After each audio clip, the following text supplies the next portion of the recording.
ماہ رمضان المبارک میں کسی بھی دن جو شخص یہ سورت صرف 7 بار پڑھتا ہے نصیب اور تقدیر بدل جائے گی، آزما لو۔ بسم اللہ الرحمن الرحیم۔ رمضان المبارک میں کسی بھی دن کسی بھی وقت اللہ کی یہ لاڈلی سورت صرف 7 بار پڑھنے کی دیر ہے۔ ماہ رمضان ختم ہونے سے پہلے ہر حاجت ہر مقصد میں کامیابی یقینی ہو جائے گی۔ جو بندہ جلد امیر ہونا چاہتا ہے، جلد رزق اور دولت سے مالا مال ہونا چاہتا ہے، اپنی کسی بھی حاجت کو پورا کروانا چاہتا ہے، تو ماہ رمضان المبارک میں کسی بھی دن اس ایک قرآنی سورت کو 7 بار پڑھ لے۔ صرف یہ ایک قرآنی سورت کو پڑھتے ہی نصیب بدل جائے گا۔ یہ سورہ مبارکہ پڑھتے ہی پورے سال کے دن بھر جائیں گے، ساری زندگی دولت کی کمی کبھی نہیں آئے گی۔ آج ہر کوئی چاہتا ہے کہ ہمارے گھر میں اتنا مال و دولت ہو کہ ہم اپنے بچوں کے اخراجات پورے کر سکیں، اپنے گھر کے حالات کو بہتر بنا سکیں، ہم اللہ کریم سے جو بھی مانگے وہ عطا کر دے۔ تو آج ایک قرآنی سورت پڑھنے کی دیر ہے۔ وہ رزق اور دولت جس کے لیے آپ نے در در کی ٹھوکریں کھا لیں لیکن پھر بھی کامیابی نہیں ملی، تو آج یہ ایک سورت پڑھتے ہی سب کچھ مل جائے گا۔ رمضان المبارک کا بابرکت مہینہ ہے اور آج کا بابرکت دن ہماری زندگی میں آ چکا ہے۔ آج کے اس دن کو وظیفہ پڑھنے والا کبھی کسی کا محتاج نہیں رہے گا۔ اللہ تبارک و تعالیٰ اس وظیفے کو پڑھنے والے بندے پر اتنی کرم نوازیاں فرماتا ہے کہ وہ بندہ جب اللہ کی بارگاہ میں ہاتھ اٹھاتا ہے، اللہ فرشتوں سے فرماتا ہے، میرے فرشتوں، رمضان المبارک کے بابرکت مہینے میں اس بندے نے ایسی سورت پڑھ کر مجھ سے مانگا ہے۔ اے میرے فرشتوں، یہ بندہ جو کچھ مانگتا ہے، جتنا مانگتا ہے، جیسا مانگتا ہے، اس بندے کو وہ دے دو۔ اگر آپ بھی پریشانیوں سے، مصیبتوں سے، بیماریوں سے، تنگ دستیوں سے نکلنا چاہتے ہیں تو پھر آج اس قیمتی عمل کو ضرور پڑھ لینا۔ آج اس وظیفے کو پڑھنے والا بندہ ہمیشہ غنی رہتا ہے، کسی کے آگے ہاتھ نہیں پھیلانے پڑتے۔ وہ اللہ کی بارگاہ سے لاکھوں کروڑوں بھی مانگے تو اللہ رب العزت کے خزانوں میں کبھی کبھی نہیں آئے گی۔ ہر چیز اس کی قدرت پر ہے، ہر چیز اس کا قبضہ ہے۔ وہ جس کو چاہے تھوڑا عطا کرتا ہے، جس کو چاہے زیادہ عطا فرماتا ہے۔ اس لیے آپ نے اللہ رب العزت کی بارگاہ میں التجا کرنی ہے۔ آپ نے آج کے دن کسی بھی وقت اس سورہ مبارکہ کو پڑھ کر اللہ کی بارگاہ میں دعا کرنی ہے۔ اس وظیفے کا وقت مقرر نہیں، پورے دن میں آپ کسی بھی وقت پڑھ کر اللہ کی بارگاہ میں اپنی حاجت کو پورا کروا سکتے ہیں۔ اگر آپ کو مالی پریشانی ہے، آپ کو اولاد کی وجہ سے پریشانی ہے، کاروبار کی وجہ سے پریشانی ہے، آپ کے گھر میں کے اندر مسائل ہیں، کوئی حاجت ہے، آپ اپنے بچوں کا کہیں رشتہ کرنا چاہتے ہیں، یا آپ کو کسی بھی قسم کی کوئی پریشانی ہے، انشاءاللہ اللہ پاک اس سورت کی برکت سے وہ پریشانی دور فرما دیتا ہے۔ رمضان المبارک کا مہینہ شروع ہوتے ہی قبولیت کی گھڑیاں شروع ہو جاتی ہیں، اللہ سے خزانے لوٹنے کا وقت شروع ہو جاتا ہے، اور جو رمضان کے مہینے میں کو بھی لاپرواہی میں گزار دیتا ہے تو پھر وہ کبھی بھی کامیاب نہیں ہوتا۔ آج آپ کے پاس موقع موجود ہے، دنیا جہاں کے تمام کام چھوڑ کر ماہ رمضان میں کسی بھی دن یہ وظیفہ پڑھ لو۔ اس وظیفے سے آپ کو اتنا فائدہ ملیں گے کہ آپ گن نہیں پائیں گے۔ جو بندہ یہ وظیفہ پڑھتا ہے، رب کعبہ اس پر ہر طرح کی پریشانیوں کو، تنگ دستیوں کو دور فرما دے گا، اس پر رحمت کی نظر فرمائے گا۔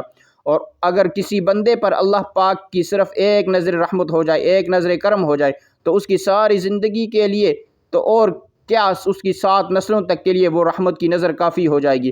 آپ چاہیں دنیا جہاں کے کسی بھی کونے سے تعلق رکھتے ہیں، آپ انڈیا سے، پاکستان سے، بنگلہ دیش سے، جاپان، مسقط، دنیا کے کسی بھی کونے سے آپ کا تعلق ہے، آپ نے یہ وظیفہ کسی صورت نہیں چھوڑنا، آپ نے یہ وظیفہ لازمی پڑھنا ہے۔ آپ چاہے صبح نماز فجر کے بعد پڑھ لیں، نماز ظہر کے بعد پڑھ لیں، نماز عصر، مغرب، عشاء، کسی بھی نماز کے بعد آپ یہ وظیفہ پڑھ سکتے ہیں۔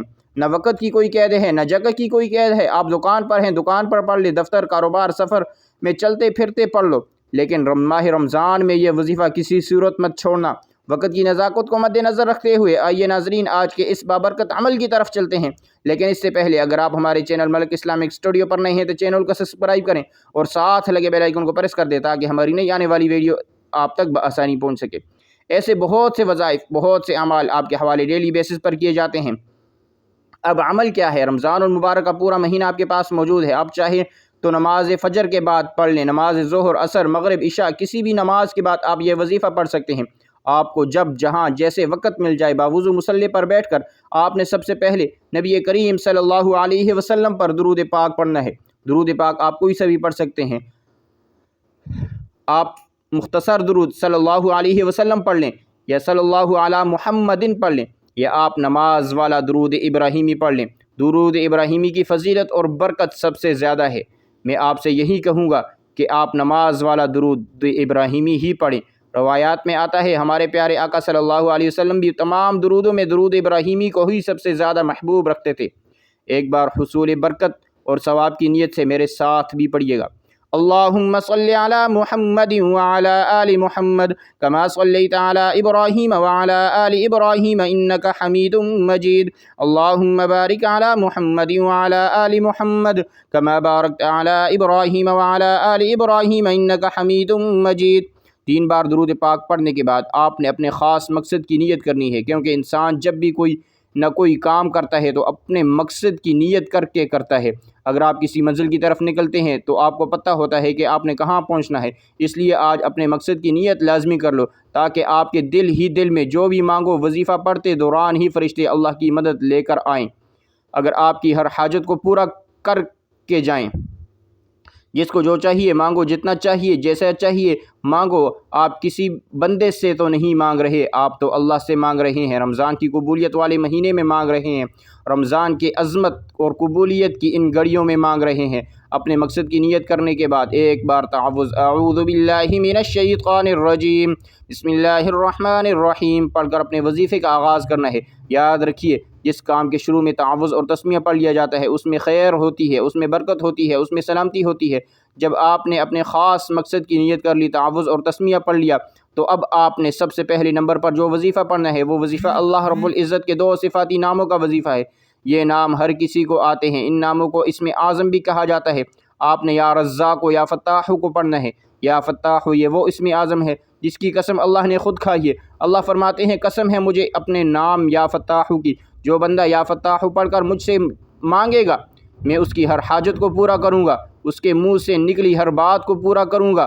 اور یا رزاق کا مطلب ہے اے رزق دینے والے اللہ، تو وہ ہے جو کافروں کو بن مانگے رزق عطا فرماتا ہے۔ تو آپ نے رمضان کے مہینے میں اللہ سے مانگ رہے ہیں، تو آپ رمضان کے مہینے میں اللہ سے مانگ رہے ہیں، تو آپ خود سوچیں کہ وہ رب آپ کو کیوں نہیں عطا فرمائے گا۔ آپ اللہ کو اس کے صفاتی نام یا رزاق سے پکار رہے ہیں، جس کا مطلب ہی ہے رزق دینے والا۔ اب آپ نے یا رزاق و یا فتاح کو کیسے پڑھنا ہے، کتنی بار پڑھنا ہے؟ یا رزاق و یا فتاح، یا رزاق و یا فتاح، یا رزاق و یا فتاح۔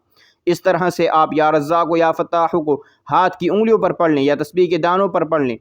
آپ نے صرف 11 بار پڑھنا ہے۔ یہ ایک ایسا اسم اعظم ہے جسے پڑھ کر مانگا جائے تو اللہ فوراً عطا فرماتا ہے۔ آج مہینہ بھی تمام مہینوں کا سردار مہینہ ہے، اور آج کا وظیفہ بھی اللہ کے تمام ناموں سے طاقتور نام کا وظیفہ ہے۔ اللہ والے فرماتے ہیں خوش قسمت ہے وہ بندہ جو ماہ رمضان میں یہ وظیفہ پڑھے گا۔ جب آپ 11 بار یا رزاق و یا فتاح کو پڑھ لیں تو اب آپ نے دوسرے نمبر پر کون سا وظیفہ پڑھنا ہے؟ اب آپ نے دوسرے نمبر پر قرآن پاک کی پہلی سورہ مبارکہ کو پڑھنا ہے، جسے سورہ فاتحہ کہا جاتا ہے۔ اللہ کی یہ سورت اتنی لاڈلی ہے، اللہ نے نماز کی ہر رکعت میں سورہ فاتحہ کو لازمی قرار دیا۔ جس رکعت میں سورہ فاتحہ نہ پڑھی جائے وہ رکعت مانی ہی نہیں جاتی۔ سورہ فاتحہ کی تلاوت سنیے۔ بسم اللہ الرحمن الرحیم الحمد للہ رب العالمین الرحمن الرحیم مالک یوم الدین ایاک نعبد و ایاک نستعین اہدنا الصراط المستقیم صراط الذین انعمت علیہم غیر المغضوب علیہم ولا الضالین۔ سورہ فاتحہ مکمل ہو گئی۔ اپنے سورہ فاتحہ کو صرف 7 بار پڑھنا ہے، لیکن محبت کے ساتھ پڑھنا ہے، اس یقین کے ساتھ پڑھنا ہے کہ آپ اللہ کو راضی کر رہے ہیں، وہ جو آسمانوں اور زمینوں کا رب ہے، جو خالق ہے، مالک ہے، رازق ہے، جو تمام جہانوں کا واحد مالک ہے۔ آپ اس رب کو راضی کرنے بیٹھے ہیں۔ سورہ فاتحہ کو صرف 7 بار پڑھنے کے بعد آج کا تیسرا اور آخری وظیفہ، جس کے بغیر یہ عمل نامکمل ہے، جس کے بغیر یہ وظیفہ مکمل ہو ہی نہیں سکتا۔ اب اتنا طاقتور وظیفہ کرنے کے بعد یہ نہ ہو کہ آپ گناہوں کی پکڑ میں آ جائیں، تو ان گناہوں سے سچی توبہ کے لیے آپ نے آخر میں استغفار کو پڑھنا ہے۔ استغفار بہت سارے ہیں، لیکن آپ نے استغفر اللہ ربی من کل ذنب و اتوب الیہ کو پڑھنا ہے۔ اگر آپ یہ استغفار نہیں پڑھنا چاہتے یا آپ کو نہیں آتا تو استغفر اللہ بھی پڑھ سکتے ہیں۔ یقین کیجئے اس کے بے شمار فائدے ہیں، اور جو بندہ سچے دل سے اللہ سے توبہ کرتا ہے، اپنے گناہوں کی معافی مانگتا ہے، تو اللہ اسے معاف کر دیتا ہے۔ جس کی توبہ قبول ہو گئی وہ ایسی ہی ہے جیسے ماں کے پیٹ سے پیدا کیا ہوا بچہ۔ آپ نے کیسے پڑھنا ہے، کتنی بار پڑھنا ہے؟